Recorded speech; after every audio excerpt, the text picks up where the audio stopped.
Maître Hubert Tusswaka, bienvenue dans cet entretien sur Kyondo Radio-Télévision.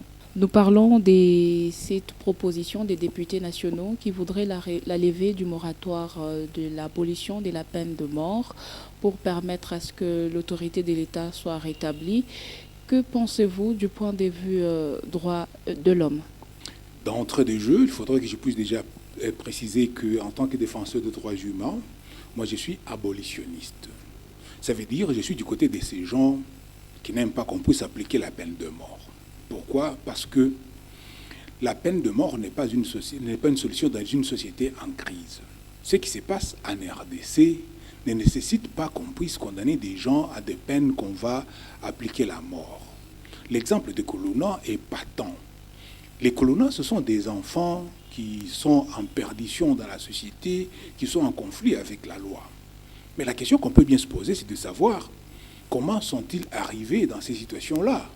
C'est parce que ces enfants, d'ailleurs on le dit bien, enfants, ils manquent de l'encadrement.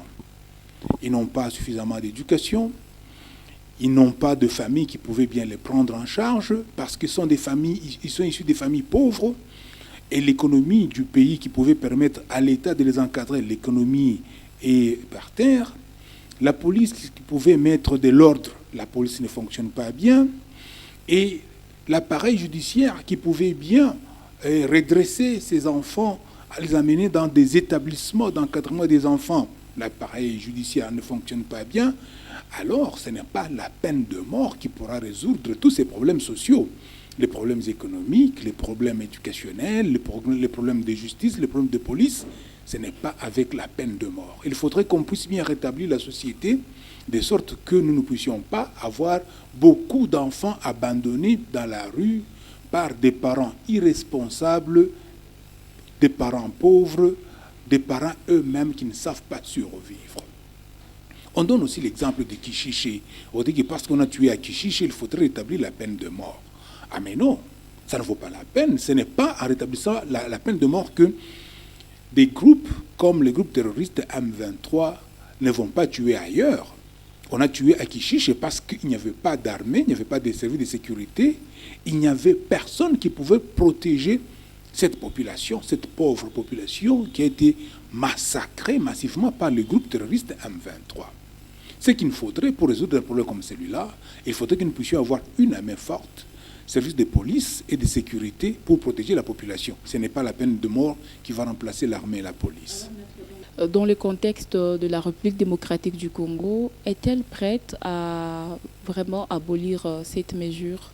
Nous avons soutenu afin qu'on puisse mettre à côté une peine comme celle-là. C'est une peine inhumaine.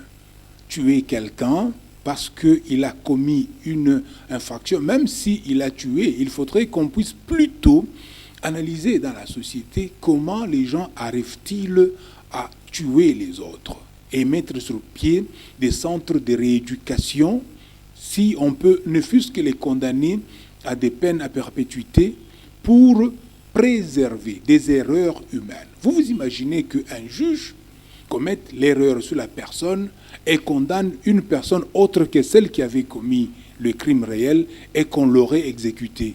Comment on pourra arriver à corriger? Donc, comme défenseurs des droits humains, nous pensons qu'on doit garder cette marge. Si jamais il y a erreur, que le juge puisse être en mesure de corriger son erreur. Les députés motivent leur démarche pour permettre à ce que l'autorité de l'État soit rétablie. Est-ce une bonne démarche et dans quelle mesure l'autorité de l'État pourrait se rétablir? Non, ce n'est pas vrai. Ce qu'il faudrait pour rétablir l'autorité de l'État, c'est s'attaquer aux antivaleurs. Et déjà, le Parlement lui-même ne fonctionne pas bien. Je ne sais pas si vous avez vu ces derniers jours, on a montré des images des députés complètement endormis pendant qu'on était en train de passer une activité du Parlement. Le Parlement ne fonctionne pas bien. Ce n'est pas avec la peine de mort qu'on pourra redresser la société. Il dit non, il faudrait s'attaquer aux antivaleurs comme la corruption. Il faudrait mettre fin à la corruption à tous les niveaux parce que c'est là où les services de l'État sont en train de détruire l'appareil de l'État. Vous savez que dans ce pays, dès qu'on a accès au coffre-fort de l'État, on ne se gêne pas impunément de voler tous les moyens qui peuvent permettre le fonctionnement de l'État. Donc, rétablir l'autorité de l'État, c'est rétablir l'administration publique pour que l'État fonctionne, c'est rétablir l'appareil de l'État, c'est rétablir les services de sécurité, de police et de l'armée. C'est ça, rétablir l'autorité de l'État. Ce qui fait l'autorité de l'État, ce n'est pas des livres où on écrit des choses sans les appliquer. On peut bien voter la sanction de peine de mort, mais ça va rester dans un code qui ne sera pas appliqué parce que la justice ne fonctionne pas bien. Pourquoi la justice ne fonctionne pas bien? On dit en partie parce que les magistrats sont mal payés, les magistrats sont mal recrutés, les magistrats sont mal équipés, les magistrats sont mal encadrés. C'est là qu'il faudrait aller voir au lieu de chercher à rétablir une peine qui peut amener la société à tuer régulièrement ses enfants. Parce que nous avons des milliers, je ne sais pas si ce sont des millions de Koulouna. Est-ce qu'on va les condamner tous à mort et les exécuter? Je ne pense pas. Donc, ils vont chercher la solution ailleurs plutôt qu'aller là où on doit pour établir l'autorité de l'État. Merci beaucoup, Maître Tshisoka, d'avoir répondu à toutes nos questions. C'est moi qui vous remercie. C'est toujours un plaisir d'être avec Radio Kyondo Télévision, la chaîne de la culture.